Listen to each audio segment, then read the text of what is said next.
खंडगिरी थाना पुलिस अभियोगकारी श्री विजय कुमार पट्टनायक एतला आधार तदंत करने सहित दुई अभियुक्त प्रदीप जेना और सूर्यकांत नायक को गिरफ्त कर कोर्ट चालान करिसेंती। सूचनायोग्य जे अभियोगकारी एक बोलेरो थिला एवं से ताहाको बिक्री करबा लागि भागीरथी राउतराय नामक जड़े व्यक्ति सहित जोगाजोग करथिले।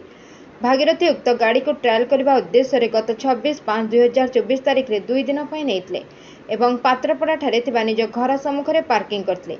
से दिन विलंबित राति में दुई अभियुक्त भागीरथी घर सम्मुखर उक्त बोलेरो को कौशलक्रमे चोरी कर नहीं जाते।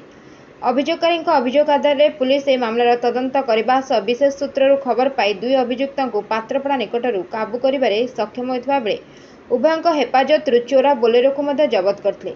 पचराउचरा बेले उभय अभियुक्त निजर अपराध स्वीकार करते।